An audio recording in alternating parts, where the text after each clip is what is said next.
President Trump is asking Marines to be away from their families for a situation that the president himself said yesterday was, and I quote, this is what he said yesterday, simmering but not very much, end quote.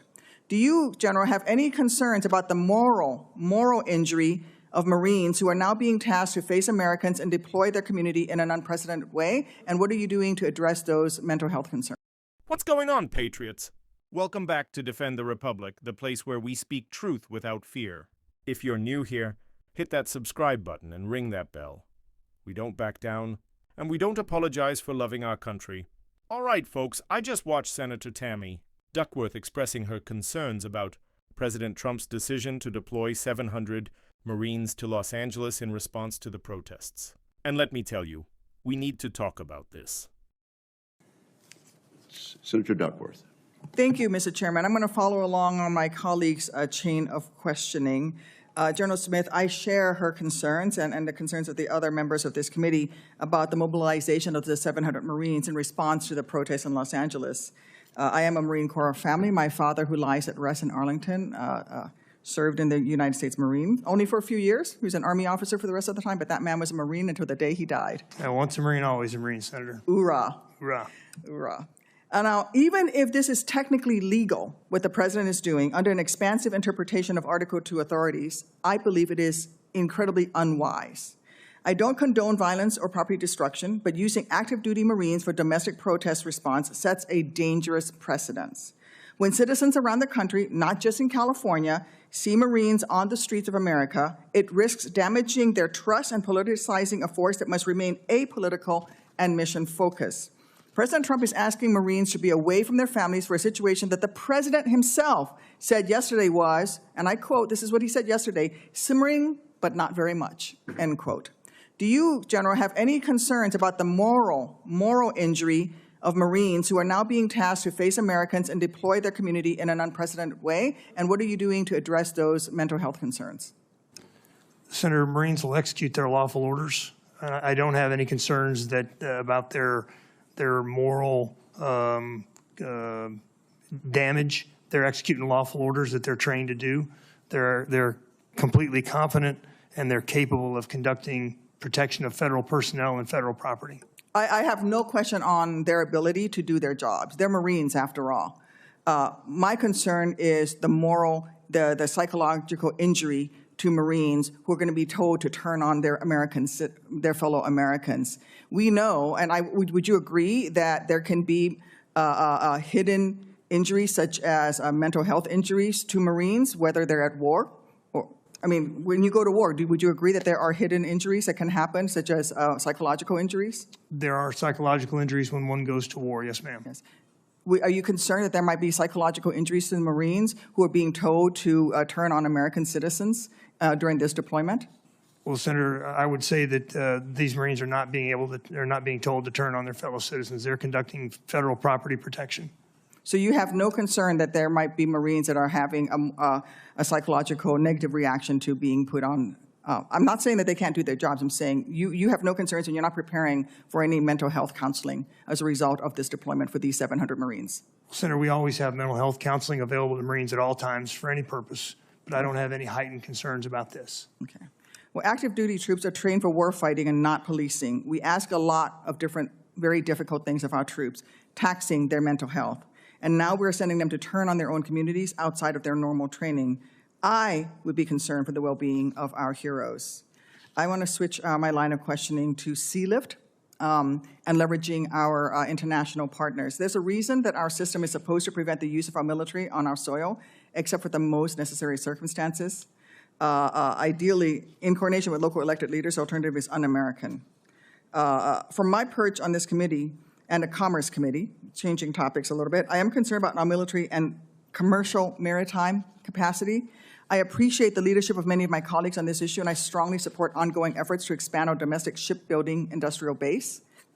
Even with this renewed emphasis on domestic shipbuilding, especially of commercial vessels or big-ticket military ships, I remain concerned that we are underinvesting in a critical element of any future fight, sea lift.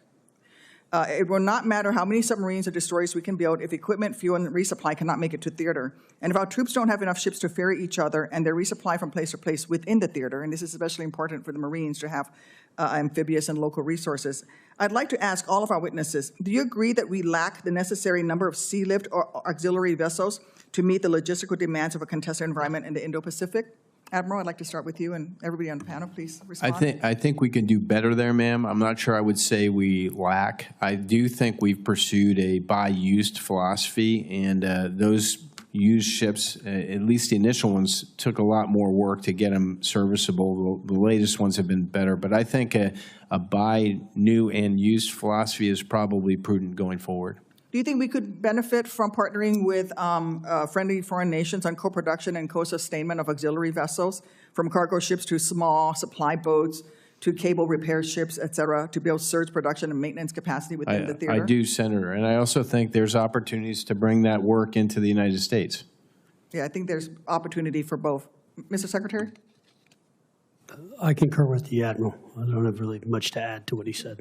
What currently prevents the Navy from developing or scaling foreign partnerships to build or maintain our auxiliary vessels, Mr. Secretary?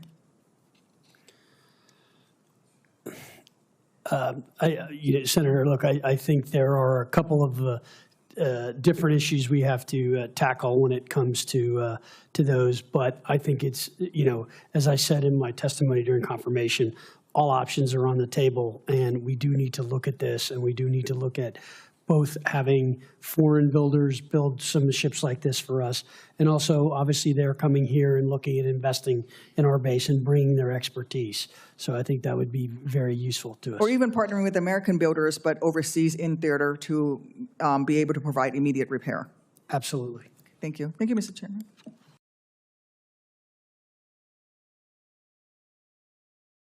Now, Duckworth says she's worried about politicizing the military and how it could damage public trust. But here's the deal. The military isn't being politicized. It's being used for what it's meant to do. Protect the American people and uphold law and order when chaos breaks out. That's not politics. That's leadership. When cities are on fire, businesses are being destroyed, and innocent people are scared to walk the streets, you bet. I want our brave men and women in uniform out there making sure things don't spiral into total anarchy. Senator Duckworth also says Marines are trained for combat, not policing. That's true, but what's also true is that when local law enforcement is overwhelmed, the president has the constitutional authority to bring in support. These Marines aren't patrolling like beat cops. They're there as a deterrent. To send a clear message, lawlessness will not be tolerated. Now, let's talk about her other claim, that this might psychologically harm the troops. Give me a break. I have nothing but respect for our military's mental health needs. But let's not act like these Marines can't handle seeing a few angry protesters. These are warriors. They train for far worse. Let's stop acting like they're fragile. They're not. They're tough and they want to serve. And here's the kicker. Duckworth starts talking about sea lift capabilities and shipbuilding in the Indo-Pacific. Hey, I agree we need to strengthen our Navy. I'm all for building more ships, investing in our fleet and partnering with allies. But what does that have to do with Marines being temporarily deployed to keep peace in a U.S. city? It sounds like she's using one issue to distract from another. And I'm tired of it. Here's the bottom line, folks. President Trump made the right call.